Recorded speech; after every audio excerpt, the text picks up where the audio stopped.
भारतीय दर्शन के क्रमबद्ध आगे बढ़ते हुए अब हम बात करेंगे बौद्ध दर्शन की, क्योंकि दर्शन शास्त्र में और भारतीय दर्शन में सभी दर्शन की व्याख्या विस्तार पूर्वक और कुछ संक्षिप्त रूप में दी गई।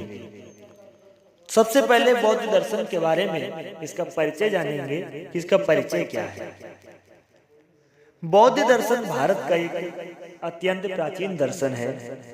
इसकी गिनती भारतीय दर्शन के अवैदिक दर्शन अथवा नास्तिक दर्शन में होती है, जैसे जैन दर्शन। बौद्ध दर्शन के प्रवर्तक गौतम बुद्ध हैं। इनका वास्तविक नाम सिद्धार्थ था। इनका जन्म 563 ईस्वी पूर्व में लुम्बिनी में हुआ था। इनके पिता शुद्धोधन उत्तर नेपाल की सीमा पर स्थित कपिलवस्तु नामक राज्य के राजा थे।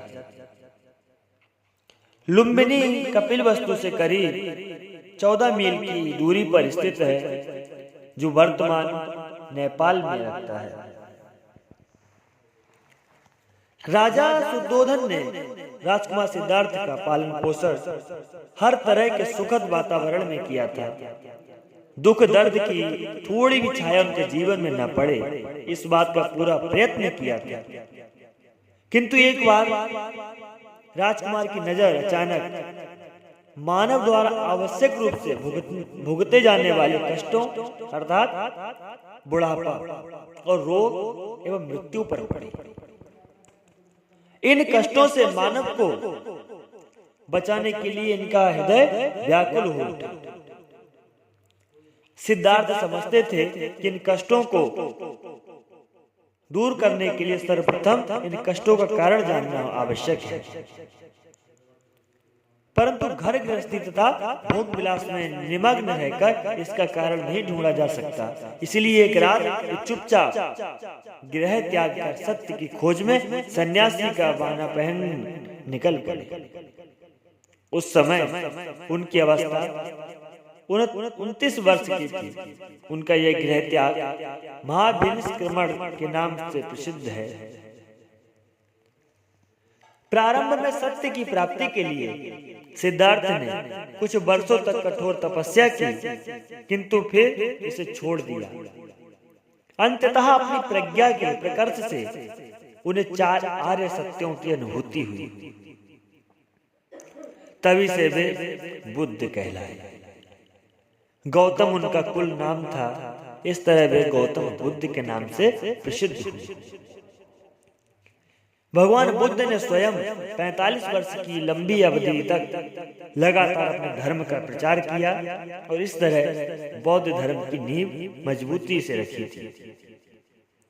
कालांतर में यह धर्म न केवल समूचे भारत में अपितु समस्त विश्व में फैला हुआ है। बोधि प्राप्त करने के बाद बुद्ध गया से सारनाथ गए। वहां उन्होंने सर्वप्रथम अपने पूर्व के 5 साथियों को, जो उन्हें छोड़कर भाग गए थे, उन्हीं को अपने धर्म में दीक्षित किया। तदनंतर काशी जाकर उन्होंने अपने धर्म का प्रचार किया। चाहे वह जैन धर्म हो या बौद्ध धर्म हो या अन्य किसी भी तरह का सांप्रदायिक हो, बिना प्रचार के कार्य संभव नहीं होता।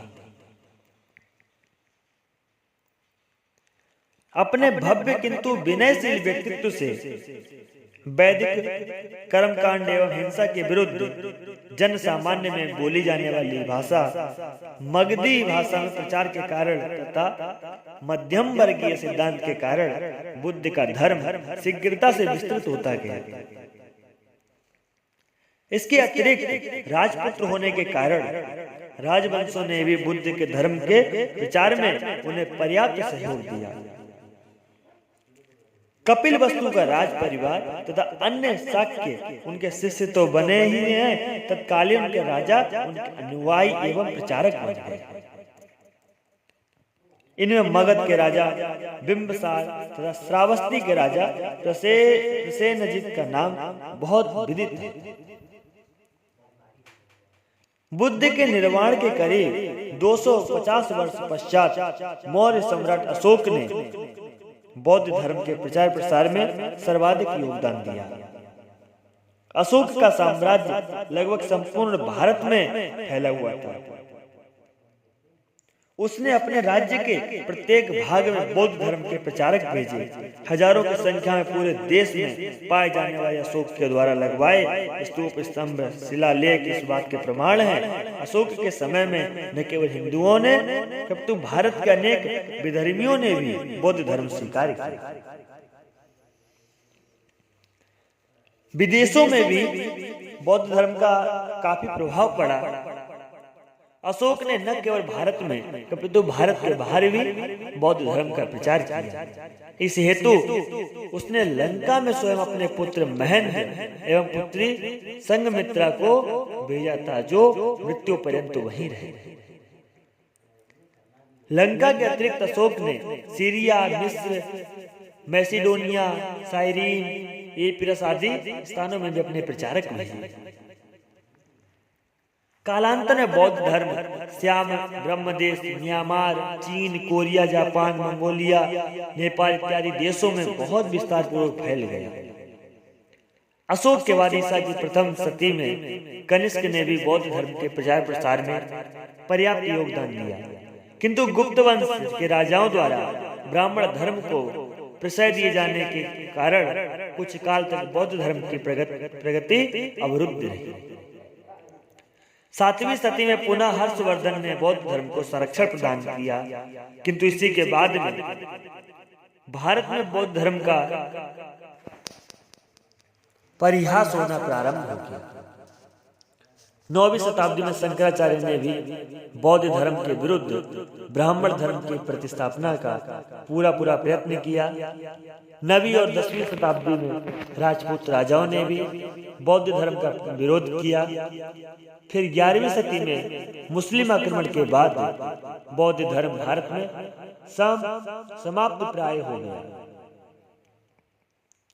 20वीं शती में डॉक्टर अंबेडकर के आह्वान पर हिंदू धर्म की वर्ण व्यवस्था के कारण उपेक्षित लोगों ने लाखों की संख्या में बौद्ध धर्म अपनाया। भारत में यद्यपि बौद्ध धर्म का पतन हुआ है, किंतु विदेशों में विशेषकर दक्षिण पूर्व एशिया में बौद्ध धर्म आज भी जीवंत है। वैसे तो बुद्ध के समय में ही कुछ लोगों ने बौद्ध धर्म में दरार डालने का प्रयत्न किया था, किंतु बुद्ध के तेजस्वी व्यक्तित्व के कारण वे इसमें सफल नहीं हुए। पर बुद्ध की मृत्यु के बाद बौद्ध धर्मावलंबियों में मतभेद तेजी से उभर कर आया। इसी के फलस्वरूप बौद्ध धर्म हीनयान और महायान नामक 2 संप्रदायों में विभाजित हुआ। सामाजिक समस्याएं प्रत्येक जीवन में चलती रहती हैं, किंतु किसी के बीच दरार पड़ना, अविश्वास का कारण बनना अत्यंत दुखदायी होता है। व्यक्ति को संघर्ष करना चाहिए, किंतु विभाजन नहीं। इसी समय बौद्ध दर्शन के विषय में बौद्ध अनुयायियों में मतभेद होना प्रारंभ हो गया, क्योंकि संप्रदाय के कारण विभाजन होना, जिसके फलस्वरूप कालांतर में बौद्ध दर्शन के 4 संप्रदाय बने: वैवासिक, सौत्रांतिक, योगचार और माध्यमिक। वास्तविकता इनका मूल नाम स्थविरवाद और महासांगिक की था। स्थविरवादी वे थे जो प्राचीन बौद्ध धर्म में रंच मात्र भी परिवर्तन नहीं चाहते।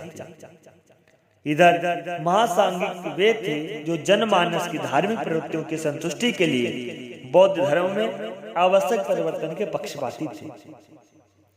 कहा जाता है कि बुद्ध की मृत्यु के 100 वर्ष बाद भिक्षुओं की सभा में इस बात पर विवाद हुआ कि बुद्ध की शिक्षाओं को ज्यों का त्यों प्रसारित किया जाए अथवा जनमानस की रुचि को देखते हुए उनकी धार्मिक प्रवृत्तियों की संतुष्टि के लिए उसमें परिवर्तन किया जाए।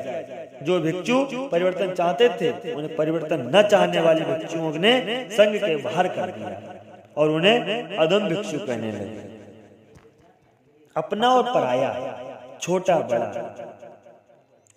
यही व्यक्ति को समाज से गलत कार्य करने पर मजबूर कर देता है। इस तरह बौद्ध धर्म दो संप्रदायों में विभाजित हो गया। पहले स्थिरवादी कहलाए, दूसरे महासांगिक। स्थिरवादियों ने महासांगिकों को अधम भिक्षु कहा, तो उन्होंने भी चढ़कर स्थिरवाद को हीनयान यानी संकीर्ण मान और अपने को महायान उदार मान कहना प्रारंभ किया। तब से यही अधिक नाम प्रचलित हो गए। उदार होने के कारण आगे चलकर महायान उत्तरोत्तर उन्नति करता गया, जबकि हीनयान का लगातार ह्रास होता गया। विदेशों में भी हीनयान केवल दक्षिण देशों यथा बर्मा, लंका आदि में रहा, जबकि महायान संपूर्ण पूर्व एशिया यथा तिब्बत, चीन, कोरिया, जापान आदि में फैलता गया। अब इन दोनों में अंतर क्या है? हीनयान और महायान के प्रमुख अंतर का हम पूर्व में उल्लेख कर चुके हैं कि पहला रूढ़िवादी और दूसरा प्रगतिशील। इसी कारण दोनों में अनन्य अंतर्दृष्टि गोचर होते हैं। आदर्श में अंतर, हीनयान निर्वाण की अवस्था में अहर्त पद को आदर्श मानता है, जिसे व्यक्ति बुद्ध के सिद्धांतों पर चलकर उनके चरित्र के अनुसार उन्हीं के अनुसरण को प्राप्त कर सकता है। इसके विपरीत महायान बोधिसत्व को आदर्श मानता है, जो अपनी मुक्ति नहीं चाहता, अन्य दुखी प्राणियों की मुक्ति के लिए भी चिंतित रहता है। स्वयं गौतम बुद्ध ने ब्राह्मण धर्म के ईश्वर तथा ईश्वरीय कृपा का विरोध किया था तथा निर्वाण की प्राप्ति को प्रयत्न साध्य बतलाया था। हीन यानी बुद्ध के इस विचार पर दृढ़ रहते हैं। वे बुद्ध को भी एक मानव ही मानते हैं, जैसा बुद्ध अपने को कहते भी थे, किंतु महायानी लोक भावना के अनुरूप बुद्ध को ईश्वर के अवतार के रूप में प्रतिष्ठित करते हैं।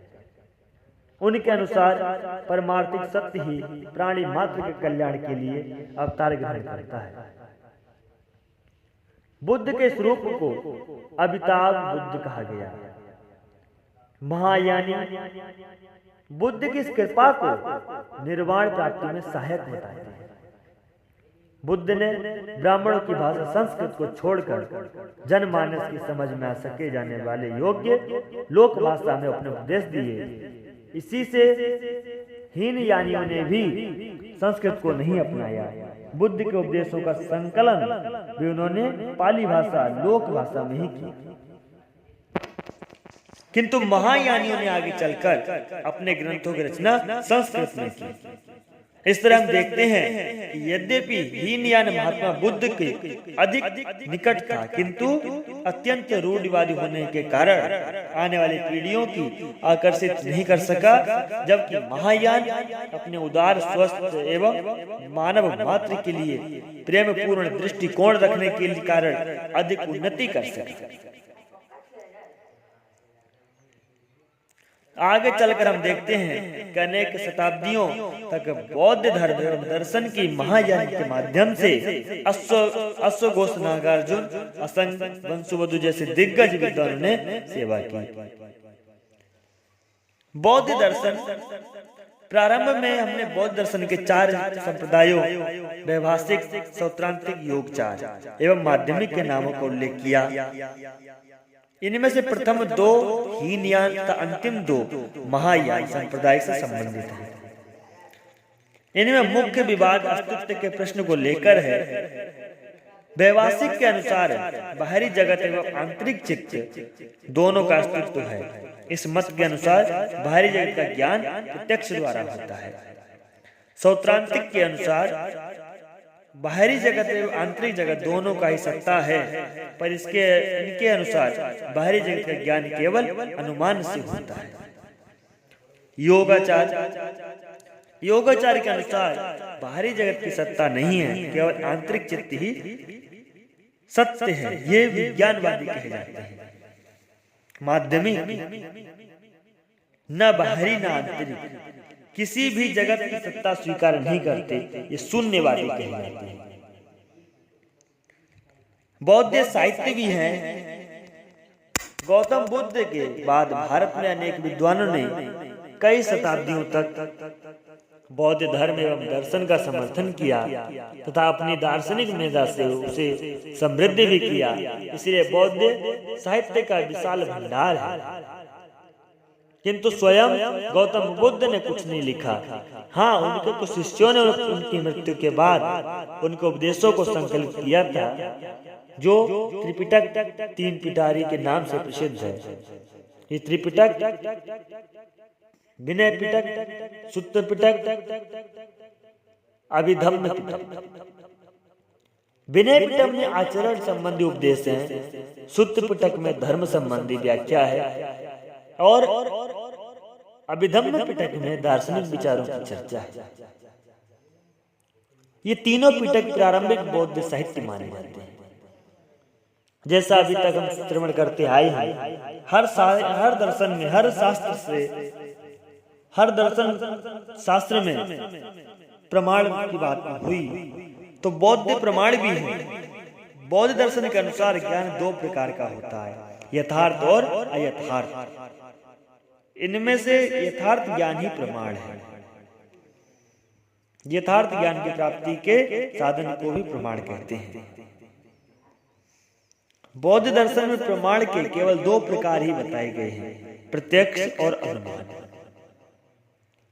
बौद्ध दार्शनिक धर्म कीर्ति के अनुसार समस्त पुरुषार्थों की सिद्धि प्रत्यक्ष और अनुमान, इन दो प्रमाणों के सम्यक ज्ञान से होती है।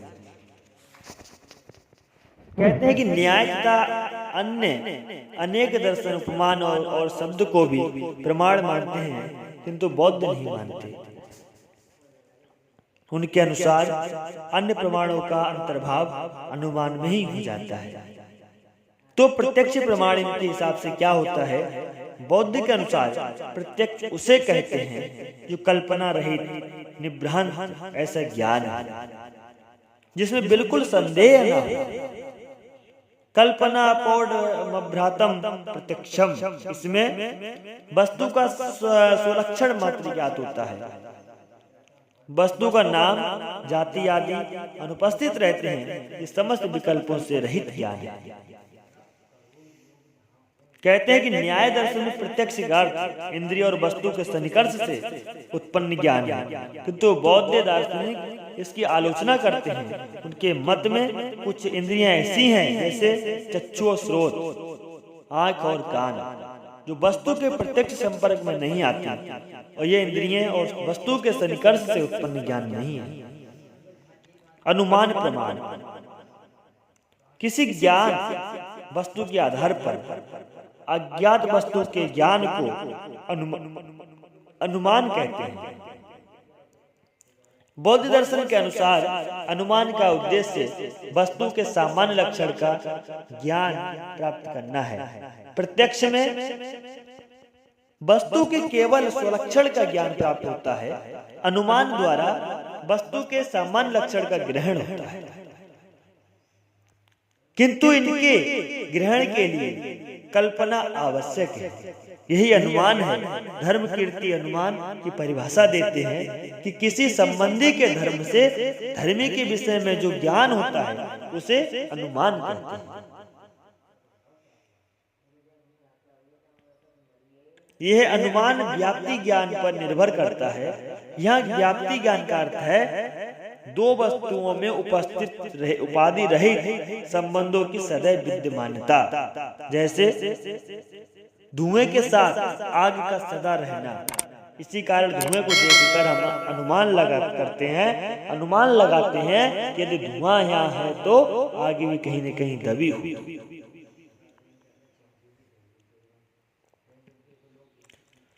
त्रिरूपात्मक बौद्धों के अनुसार अनुमान में लिंग त्रिरूपात्मक होता है। जैसे उपरोक्त उदाहरण में लिंग अर्थात चिन्ह अर्थात धुआं, वह पक्ष, सपक्ष और विपक्ष तीनों से सिद्ध होना चाहिए। पक्ष अर्थात पर्वत पर, सपक्ष अर्थात रसोई घर में उसका भाव होना, और विपक्ष जैसे तालाब में उसका अभाव होना चाहिए। न्यायिक केवल पक्ष और सपक्ष में सिद्धि को महत्व देते हैं। अविनाभाव संबंध, इससे साथ ही हेतु और साध्य के बीच अविनाभाव संबंध भी बौद्ध आवश्यक बताते हैं, जिसका अर्थ है किसी का भाव में किसी का न होना, जैसे आग के अभाव में धुएं का न होना। देखो, अनुमान करना, किंतु अनुमान के भी प्रकार होते हैं। कितने प्रकार के अनुमान होते हैं? बौद्ध अनुसार के दो प्रकार बताते हैं, स्वार्थ अनुमान और परमार्थ अनुमान।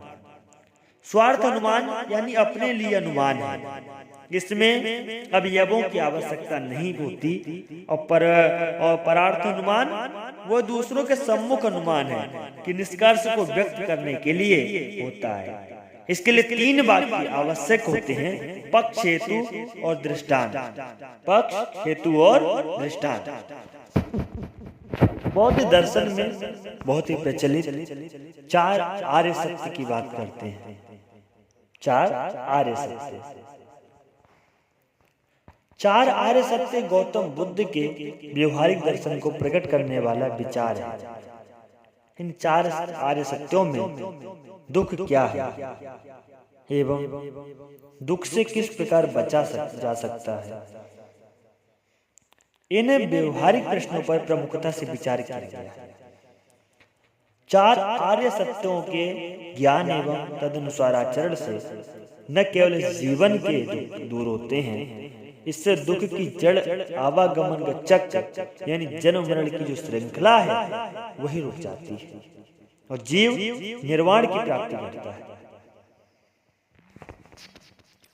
प्रथम आर्य सत्य की बात करें कि सर्व दुखम, सब और दुख है। सर्व और दुख है।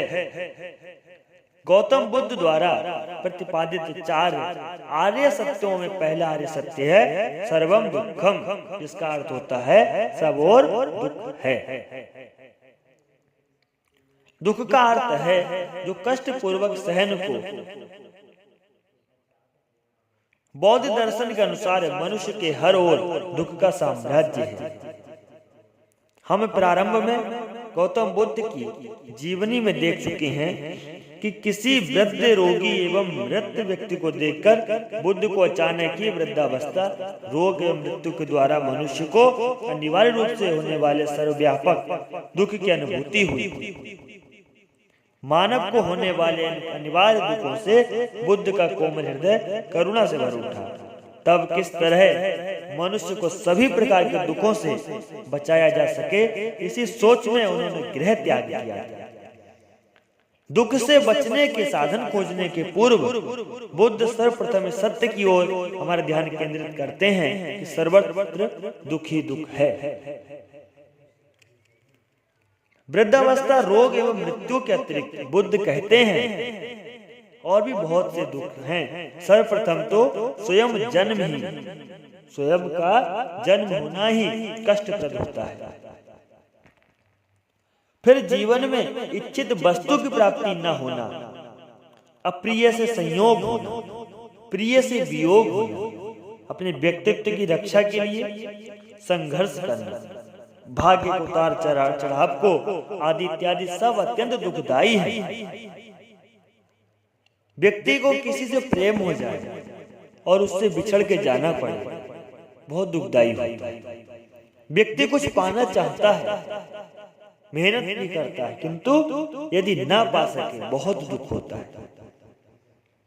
बुद्ध कहते हैं हमारी अनादिकाल से चली आने वाली इस महायात्रा में हमने जितने आंसू बहाए हैं वह 4 महासागरों के जल से अधिक होते हैं। यहाँ हम कह सकेंगे कि हमें जीवन में केवल दुख ही नहीं सुख भी तो मिलते हैं। इस पर बुद्ध कहते हैं कि भ्रमवश, सिर्फ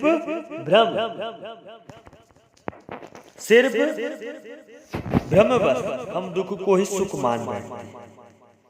हर सुख अंततः दुखदायी होता है। वास्तविकता हम दुख को ही सुख मान बैठते हैं। हर सुख अंत में दुखदायी ही होता है। संसार की अनित्य चीजें हमें सुख दे रही हैं। जो स्वयं खुशी नहीं है, सुखी नहीं होती हैं, जो स्वयं नाशवान है, वह किसी को सुख क्या दे सकते हैं।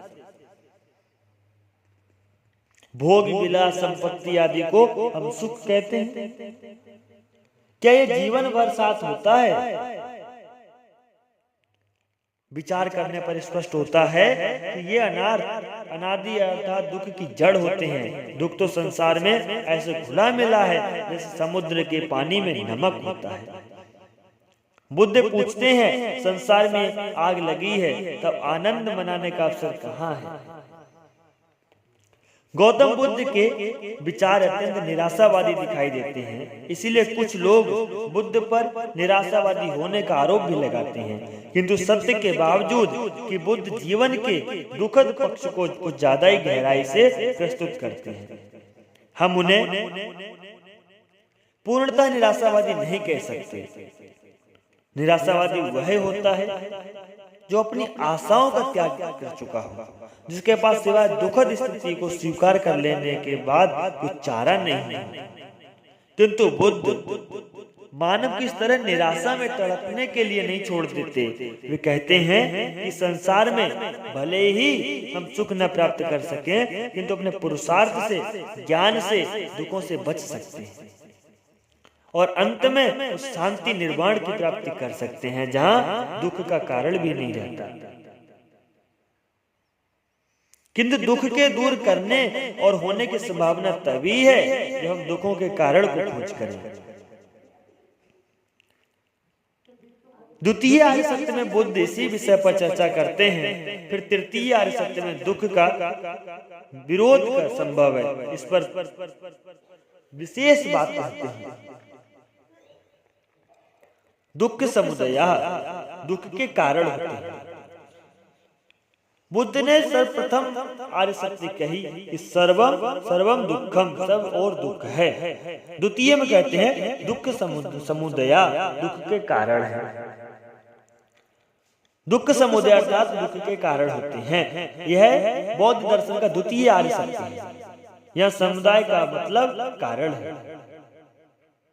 बुद्ध दुख का मुख्य कारण तृष्णा को कहते हैं, जिसे हम भी प्राय अपने दुखों के लिए दोषी ठहराते हैं। हमारी अनेक तृष्णाएं हमसे अनेक काम करवाती हैं, किंतु हम सब तृष्णाओं की पूर्ति नहीं कर सकते, जिससे दुख होना स्वाभाविक है। पर जो तृष्णाएं पूर्ण हो जाती हैं, उनमें भी हमें पूर्ण सुख नहीं मिलता। पूर्ण होने के बाद आग में घी के समान वे और भी भड़कती हैं। इसीलिए जीवन में हम देखते हैं कि जितनी ही सुख सुविधा हमें मिलती जाती हैं, उतनी हमारी असंतुष्टि इस तरह दुख बढ़ने दी जाती है, जैसे कि प्यासे व्यक्ति को पानी दिया किंतु गर्म पानी हो, पेट तो भर जाएगा लेकिन मन नहीं भरेगा।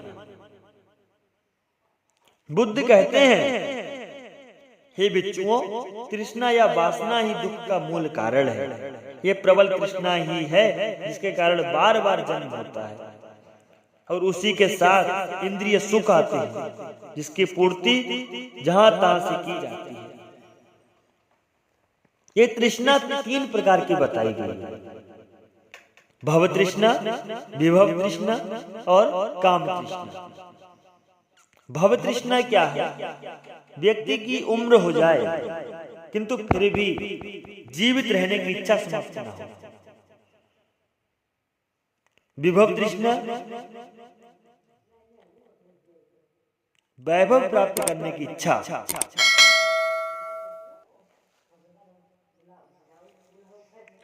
काम तृष्णा इंद्रिय सुख की इच्छा। किंतु बौद्ध दर्शन में एकमात्र तृष्णा कोई दुख समुदाय नहीं कहा गया है। बौद्ध दर्शन में दुख के कारण पर बड़ी गहराई से विचार हुआ है। बौद्ध दर्शन के कारण सिद्धांत के अनुसार प्रत्येक कार्य का कोई न कोई कारण होता है। हमारी तृष्णाओं का एवं हमारे अस्तित्व का भले ही वह क्षणिक है, किंतु फिर भी कोई न कोई कारण है। क्षणिक हो ये बहुत अधिक समय तक ठहरने वाला है। सुख हो या दुख, कोई न कोई कारण अवश्य होता है। फिर तृतीय आर्यसत्य की बात की कि दुख निरोधः, दुख का नाश हो सकता है। दुख के कारण की खोज हो, दुख के कारण की खोज हो, उसके बाद दुख दूर हो जाने की संभावना वास्तविकता है। ये सिद्ध हो जाता है कि अगर दुख की कारण की खोज हो तो उसको सिद्ध करने की उम्मीद बढ़ जाती है।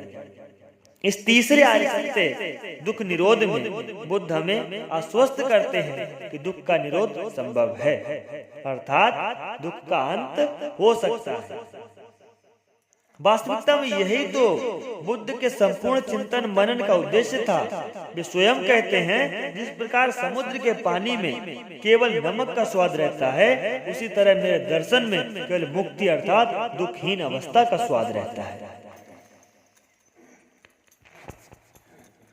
जिस तरह दुख है यह एक आर्य सत्य है, उसी तरह दुख का नाश होना भी संभव है, यह भी एक आर्य सत्य है। बौद्ध दर्शन के अनुसार जो कारण दुख की उत्पत्ति में हेतु बनते हैं, यदि उस कारण परंपरा का नाश कर दिया जाए तो अपने आप चलने वाली मशीन की तरह कार्यों का नाश भी स्वतः ही हो जाएगा। हमने देखा कि दुख का मूल कारण अविद्या है, अर्थात दुख निरोध हेतु अविद्या का नाश जो विद्या द्वारा संभव है। मुख्य हेतु है अविद्या के विनाश से तृष्णा का नाश हो जाता है। तृष्णा के नाश पर बौद्ध दर्शन में बहुत जोर दिया गया है। बुद्ध कहते हैं, जो भयंकर तृष्णा को जीत लेता है उससे दुख कमल के पत्ते से जैसे जल की बूंद दूर रहती है, उसी समान तृष्णा की जड़ों को खोद डालो ताकि वह ललचाने वाली तुम्हें बार बार न पीसे। इस दुखहीन परम शांत, जिसे बुद्ध सागर की गहराई के समान शांत कहते हैं, मुक्ति की अवस्था को ही बौद्ध दर्शन में निर्वाण कहा गया है।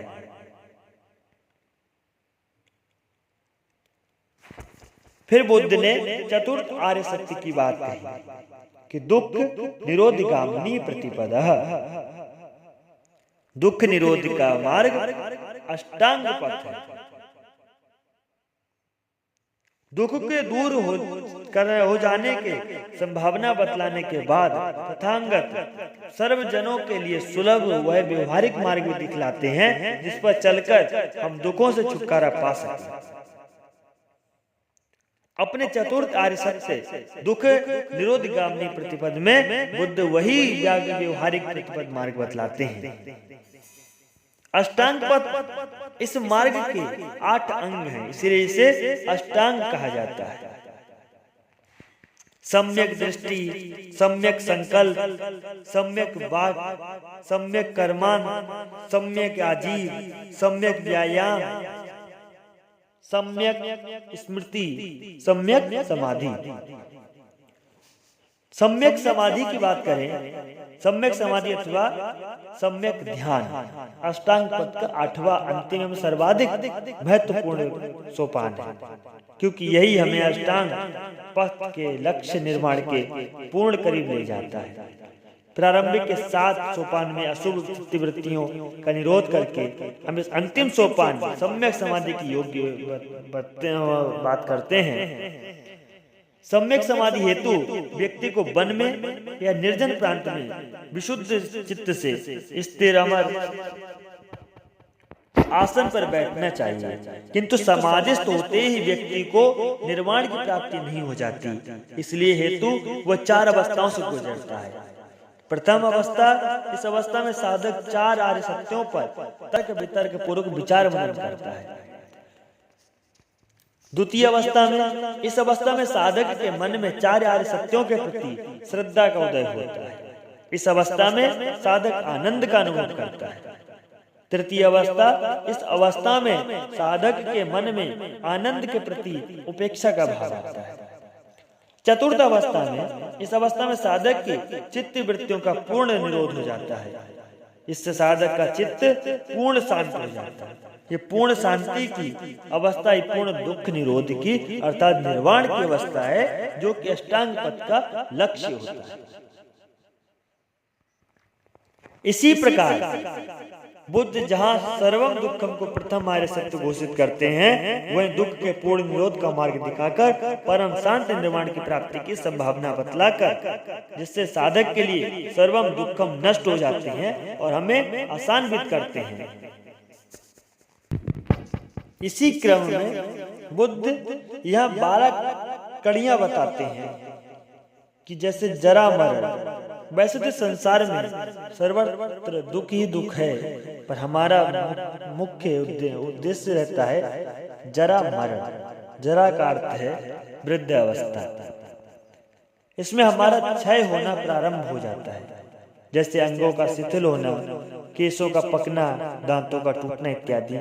और मरण तो जीवन का साक्षात अंत ही है, जो मनुष्य को अत्यंत भयभीत करता है। इस तरह अत्यंत दुखदायी जरा मरण उस द्वादश निदान की पहली कड़ी है, किंतु इस जरा मरण का कारण क्या है? इससे जरा मरण का कारण जाति अर्थात जन्म लेना है, क्योंकि यदि जाति ही न हो तो मनुष्य का जरा मरण अर्थात किसी तरह के दुख ही न हो। पर जाति का क्या कारण है? जाति का कारण भव बतलाया गया। भव का अर्थ है जन्म ग्रहण करने की इच्छा। यदि ये प्रवृत्ति मनुष्य में ना हो तो उसका जन्म ही ना हो। भव का कारण उपादान है। वहां उपादान का अर्थ है जगत की वस्तुओं के प्रति राग एवं मोह। इस प्रकार बुद्ध हमारे एवं अर्थात जन्म ग्रहण करने की प्रवृत्ति का कारण वस्तुओं के प्रति राग एवं मोह यानी उपादान को बताते हैं, किंतु इस उपादान का भी कोई कारण होगा। वो क्या कारण हो सकता है? उपादान का कारण बताते हैं कि तृष्णा।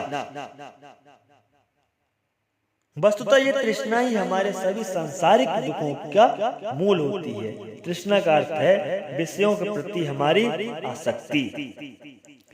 ये तृष्णा 3 प्रकार की होती है।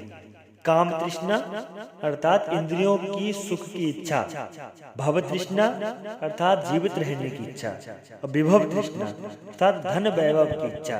पर ये तृष्णा क्यों उत्पन्न होती है? वेदना। तृष्णा का कारण वेदना है। हर प्रकार की अनुभूति को वेदना कहते हैं। स्पर्श वेदना का कारण स्पर्श होता है। स्पर्श है इंद्रियों और विषयों से संयोग की अवस्था। पर ये स्पर्श क्यों होता है? कि स्पर्श का कारण बुद्ध सलायतन को बतलाते हैं। आंख, नाक, कान, जिह्वा, त्वचा और मन, 6 इंद्रियां ही वे 6 आयतन यानी षडायतन है, जिनके कारण स्पर्श उत्पन्न होता है। षडायतन का कारण नाम रूप है। नाम रूप का अर्थ है मन के साथ गर्भस्थ शरीर, किंतु यह मन युक्त शरीर बनता क्यों?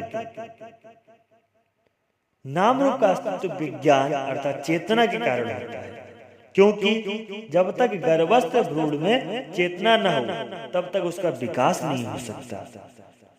नाम रूप कारण विज्ञान है। विज्ञान के कारण संस्कार है। ये संस्कार पूर्व जन्मों के कर्म के फलस्वरूप बनते हैं। यही भ्रूण अवस्था में मानव में चेतना उत्पन्न करते हैं। यहाँ बताते हैं कि बौद्ध दर्शन में कर्म फल को अत्यंत महत्व दिया गया। बुद्ध के अनुसार कर्म अपना फल अवश्य छोड़ते हैं। वे फल मनुष्य को आवश्यक रूप से भुगतने पड़ते हैं। मृत्यु उपरांत भी मनुष्य इनसे नहीं बच सकता। वास्तविकता मृत्यु पर्यंत भी ये कर्म फल संस्कार के रूप में मनुष्य के पुनर्जन्म का हेतु बनते हैं और इस तरह विज्ञान का कारण बनते हैं। 12 कड़ी में अंतिम कड़ी बताते हैं संस्कार का कारण बुद्ध अविद्या को बताते हैं। अविद्या के कारण ही हम ऐसे कर्म करते हैं जिनके फल संस्कार के रूप में पुनर्जन्म का कारण बनते हैं। अविद्या का अर्थ है अनित्य को समझना। असत्य को सत्य समझना, अनात्म को आत्म समझना।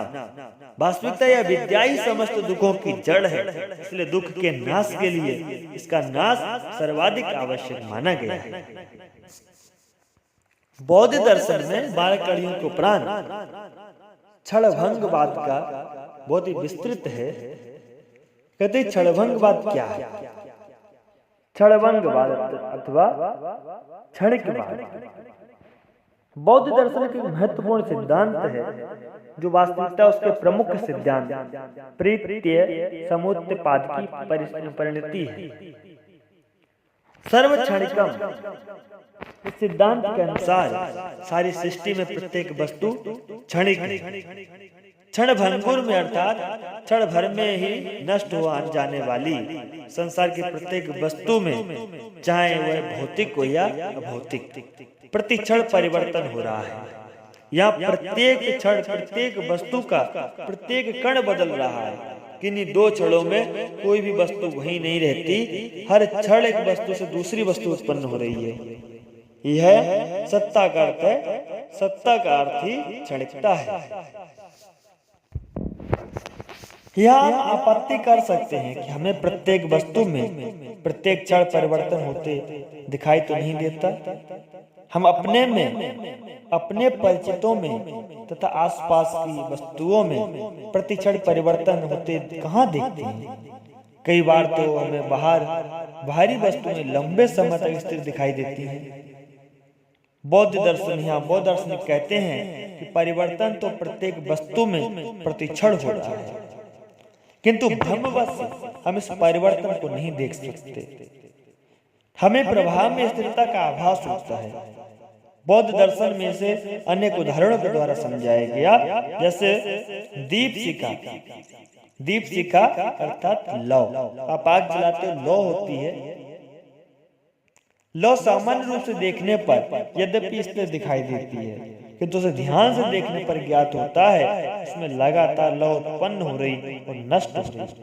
प्रत्येक लौ दूसरी लौ की उत्पत्ति का कारण बनकर फिर नष्ट होती है। यह क्रम इतनी तेजी से आगे बढ़ता जाता है कि हमें सामान्यतया एक ही लौ स्थिर दिखाई देती है। एक अन्य उदाहरण में बौद्ध दार्शनिक कहते हैं कि जिस तरह नदी का जल प्रतिक्षण प्रवाहमान रहता है, उसी तरह यह संसार भी प्रतिक्षण प्रवाहमान है। संसार का अर्थ ही होता है जिसका संसरण अर्थात प्रवाह हो, वह संसार है।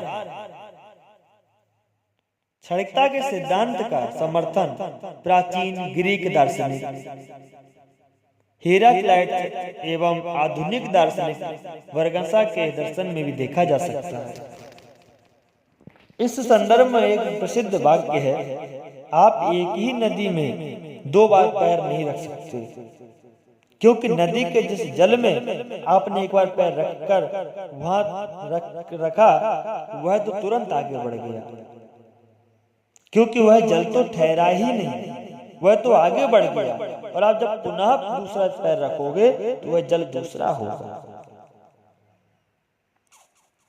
क्षणिकवाद का यह सिद्धांत यद्यपि बौद्ध दर्शन का सिद्धांत है, किंतु उसके प्रतिपादक बुद्ध नहीं थे। बुद्ध के अनित्यवाद नाम से प्रसिद्ध सिद्धांत के आधार पर बाद के बौद्ध दार्शनिकों ने इसे क्षणिकवाद या क्षणभंगवाद के नाम से स्थापित किया। यहाँ बताते हैं कि बुद्ध ने वस्तुओं को केवल अनित्य कहा था, क्षणिक नहीं।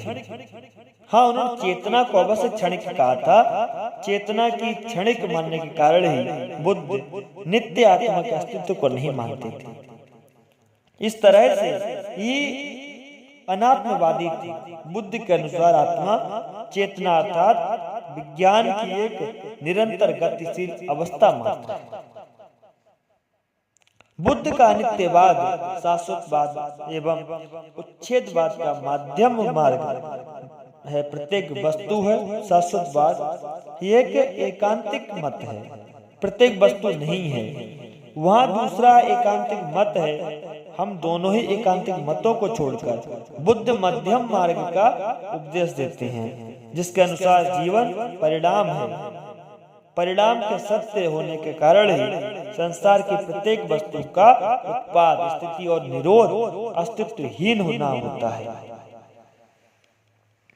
बुद्ध के अनुसार अनित्यवाद की, जैसी कि हमने अभी बात की, उसके अनुयायियों ने क्षणभंगवाद का रूप दिया और बौद्ध धर्म के ग्रंथ सौत्रांतिक निकाय को मुख्य रूप से इसका श्रेय है। क्षणभंगवाद को मानने के कारण ही बाहरी जगत की सत्ता को प्रत्यक्ष द्वारा असिद्ध मानते हैं। बौद्ध दर्शन के आत्मा संबंधी विचारों की कड़ी आलोचना एवं दार्शनिकों ने की है। कुछ मुख्य आलोचना के बिंदु देखते हैं। यदि आत्मा नहीं है तो यह कौन कहता है कि आत्मा नहीं है? शंकराचार्य कहते हैं आत्मा का निराकरण करने वाला ही अपने अस्तित्व की सिद्धि करता है। सब कुछ परिवर्तनशील है। यह ज्ञान तब तक संभव नहीं जब तक कि अपरिवर्तनशील आत्मा न हो। कर्म का सिद्धांत, स्मृति, प्रतिविज्ञा आदि की भी व्याख्या बिना स्थायी आत्मा के समुचित रूप से संभव नहीं होती। यदि आत्मा नहीं है तो निर्वाण का भी कोई अर्थ नहीं रह जाता, क्योंकि आत्मा की मुक्ति हेतु ही तो निर्वाण प्राप्त की जाती है। कहते हैं बुद्ध के विषय में यह सोचना कि आत्मा को बिल्कुल नहीं मानते थे, यह एक भ्रामक धारणा है। व्यवहारिक कारणों में से आत्मा के विषय में मौन थे। बुद्ध सोचते थे कि साधारण आत्मा को स्वीकार करने की मूल प्रवृत्ति ही सब आत्मिक पाप की छिपी हुई जड़ है। इसलिए वे जीव आत्मा संबंधी भ्रांत धारणाओं को खंडन करते रहे। इस सत्य से इंकार नहीं किया जा सकता कि बौद्ध दर्शन में बुद्ध के बाद अनात्मवाद को बहुत बल मिला। कई जन लिखते हैं कि आत्मा की स्वतंत्रता सत्ता मानने पर ईश्वर के साथ रागात्मकता का तथा एवं अन्य के साथ द्वेषात्मकता का जन्म होता है। रोग द्वेष में बन जाने पर ही सब प्रकार के दोष उत्पन्न हो जाते हैं। इस प्रकार सब दोषों के उत्पन्न होने के कारण आत्मदृष्टि है जो सब प्रकार से त्याज्य होती है।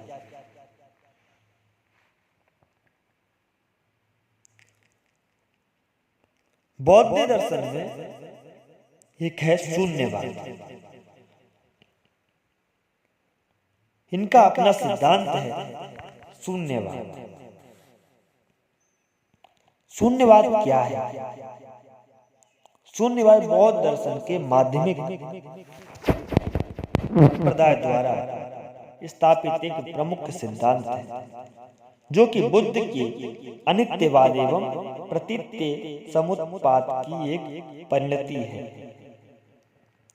माध्यमिक संप्रदाय यद्यपि गौतम बुद्ध ने अपने शिष्यों को दार्शनिक प्रश्नों पर चिंतन करने की सलाह नहीं दी थी, क्योंकि इससे जीवन की व्यवहारिक समस्याओं को सुलझाने में मदद नहीं मिलती और व्यर्थ का वाद विवाद बढ़ता है।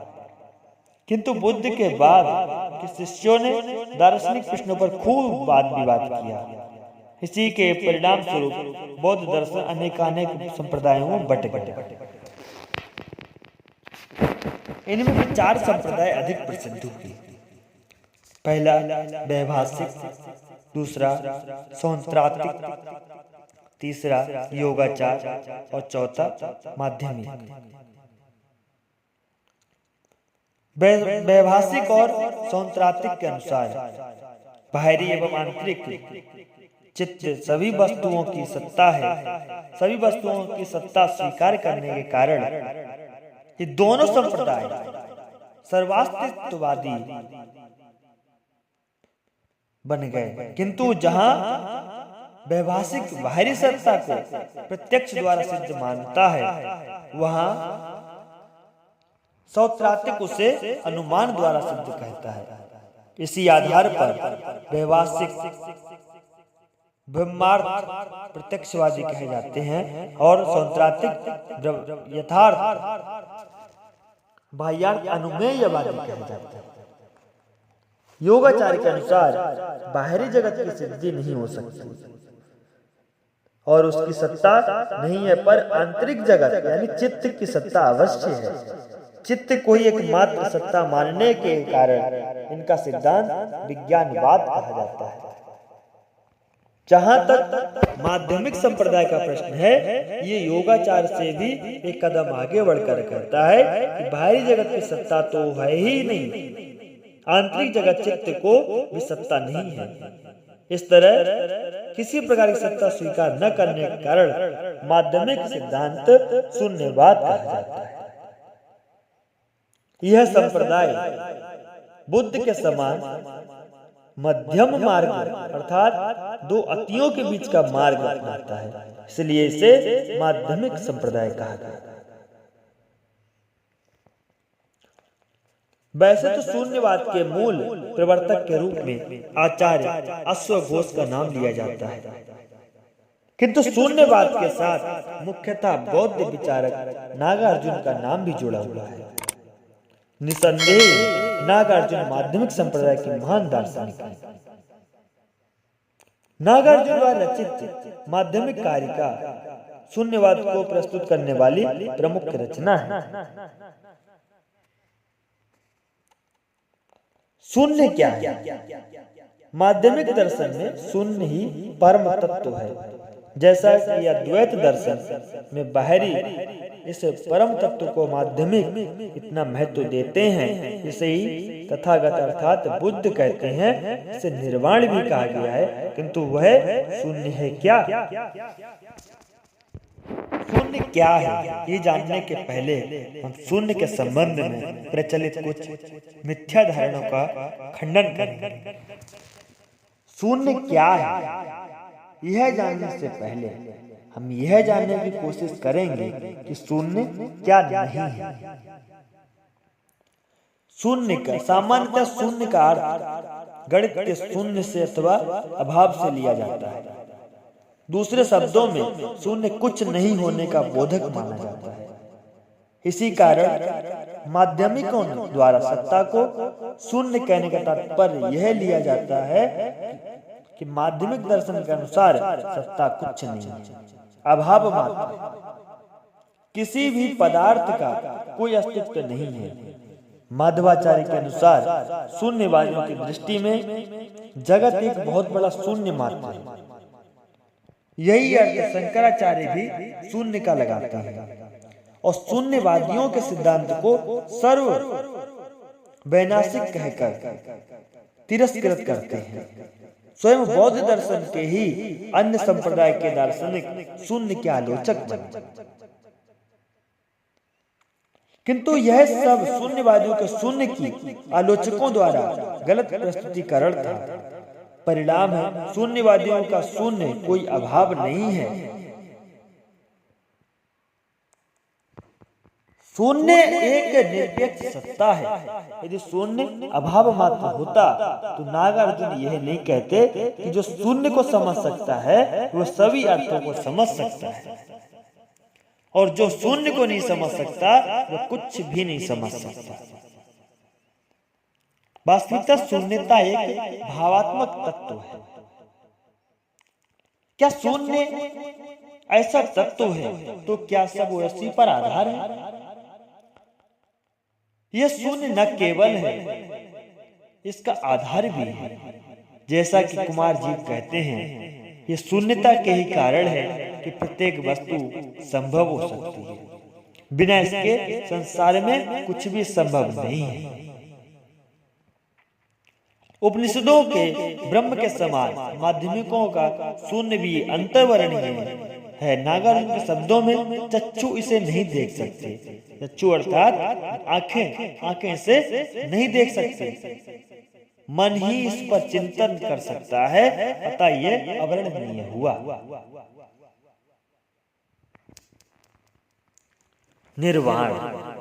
निर्वाण अर्थात मोक्ष बौद्ध दर्शन का सर्वाधिक महत्वपूर्ण विचार है।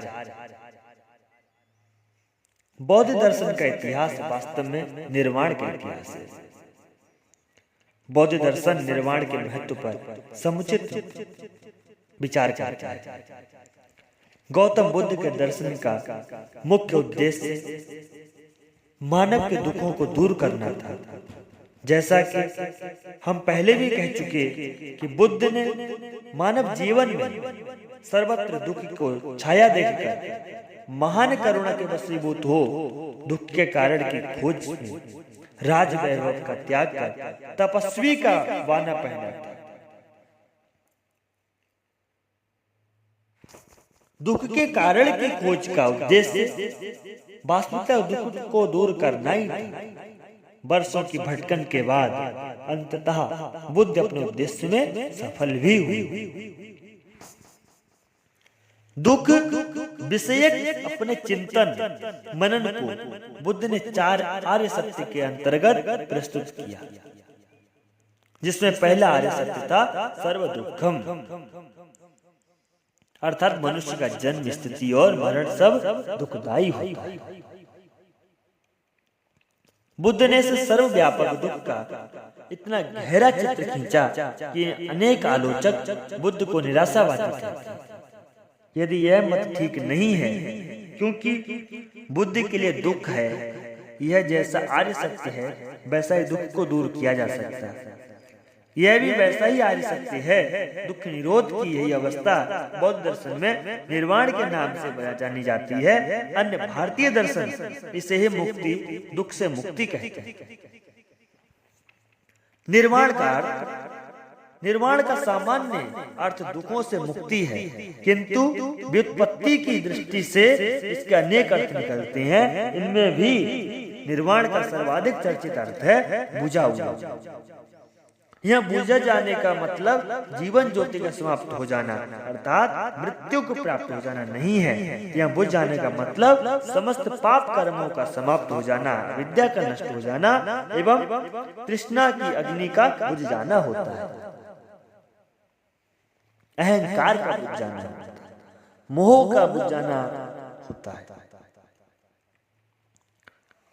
निर्वाण के उपरोक्त अर्थ से यह भी स्पष्ट होता है कि निर्वाण के लिए शरीर का समाप्त हो जाना आवश्यक नहीं है। अविद्या के नष्ट होते ही व्यक्ति मुक्त हो जाता है, भले उसका शरीर काम करता रहे। स्वयं बुद्ध ने अपनी जीवित अवस्था में निर्वाण की प्राप्ति की थी। हाँ, निर्वाण प्राप्त व्यक्ति अपने सब काम निष्काम भाव से करता है। उसका मुख्य उद्देश्य दुख में फंसे व्यक्तियों को निर्वाण का पथ दिखलाना होता है।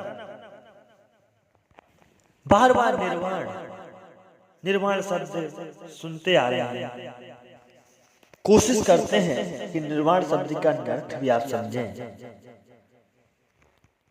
बुझ जाने के अतिरिक्त निर्वाण शब्द के और भी अनेक शाब्दिक अर्थ बताए गए। निर का अर्थ है छोड़ना और बाण का अर्थ है पुनर्जन्म का रास्ता।